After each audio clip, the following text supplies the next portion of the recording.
நள தமயந்தி 19ஆம் பகுதி. தமயந்தி நளனிடம், தாங்கள் செங்கோல் ஏந்தி முறை தவறாத ஆட்சி நடத்தினீர்கள். அப்படிப்பட்ட தர்மவானான உங்களிடம் ஒரு யோசனை கூறுகிறேன். இதையாவது தயவு செய்து கேளுங்கள். நாம் காட்டு வழியில் வரும்போது நம்முடன் ஒரு பிராமணர் சேர்ந்து கொண்டார் அல்லவா? அவருடன் நம் குழந்தைகளை அனுப்பி குண்டினபுரத்தில் உள்ள எங்கள் தந்தை வீட்டில் சேர்க்கச் சொல்லிவிடுவோம். பிள்ளைகள் கஷ்டப்படக்கூடாது என்பதுதானே உங்கள் நோக்கம். அது நிறைவேறிவிடும். நான் உங்களை பின்தொடர்கிறேன். உங்களை பார்க்காமல் என்னால் இருக்க முடியாது, வாழவும் இயலாது. இந்த யோசனையை ஏற்பீர்களா? என்னை கைவிட்டு சென்று விடாதீர்கள் என தமயந்தி கல்லும் கரையும் வண்ணம் அழுதாள். செல்ல பெண்ணாக இருந்து மையல் கொண்ட மையல் நாயகியாகி மனைவியாகி மக்களையும் பெற்று தந்த அந்த அபலையின் கதறல் நளனின் நெஞ்சை உருக்கியது.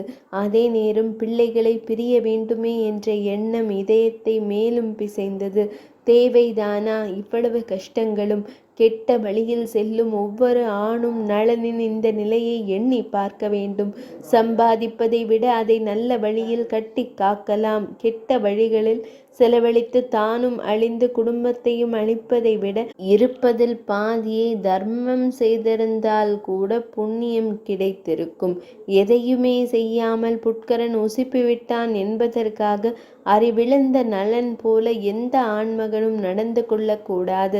கெட்ட வழிகளில் ஈடுபடும்படி நம்மை வலியுறுத்தும் உறவுகள் மற்றும் நட்பிடமிருந்து விலகி நிற்க வேண்டும் என்பதை இந்த நிகழ்வு எடுத்து கூறுகிறது. அதே நேரம் பெற்ற பிள்ளைகளை கூட ஒரு பெண் ஒதுக்கி வைக்கலாம்.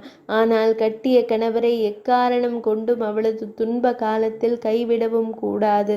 அவன் மனம் திருந்திய பிறகும் என்றோ செய்த தவறுகளை சுட்டி காட்டி அவனை மேலும் துன்பத்திற்கு ஆளாக்கவும் கூடாது. தமயந்தி தன் கணவரிடம், ஏன் இப்படி செய்தீர்கள்? பகடைக்காயை தொடும்போது என் நினைவும் உங்கள் பிள்ளைகளின் நினைவும் இருந்ததா என்று ஒரு முறை கூட கேட்டதில்லை. நல்லவனான் அவனை விதி என்னும் கொடிய நோய் தாக்கியதாக நினைத்து அவனது கஷ்டத்தில் பங்கேற்றாள். இன்றைய தம்பதிகள் நள தமயந்தி போல் சிரமமான நேரங்களில் ஒருவருக்கொருவர் சண்டையிடாமல் அடுத்து என்ன செய்ய வேண்டும் என்பது குறித்து யோசிக்க வேண்டும். இனியும் பழைய தவறை செய்யக்கூடாது என உறுதி எடுத்து கொள்ள வேண்டும். நளனுக்கு இந்த யோசனை நல்லதாகப்பட்டது. ஒரு வழியாய் பிள்ளைகளை தாத்தா இல்லத்திற்கு அனுப்புவதென முடிவாயிற்று. ஆனால் புது பூதம் ஒன்று கிளம்பியது. தங்களை பெற்றோர் பிரிந்து சொல்ல போகிறார்கள் என்பதை அறிந்த பிள்ளைகள் அழ ஆரம்பித்து விட்டார்கள். அப்பா, எங்களை பிரிய போகிறீர்களா? எங்களை தாத்தா இல்லத்திற்கு அனுப்பிவிடாதீர்கள். இனிமேல் நான் நடந்தே வருவேன். என் கால்களை முட்கள் குத்தி கிழித்தாலும் சரி, என்னை தூக்கிச் சொல்லி உங்களிடம் நான் இனி எதுவும் கூற மாட்டேன்.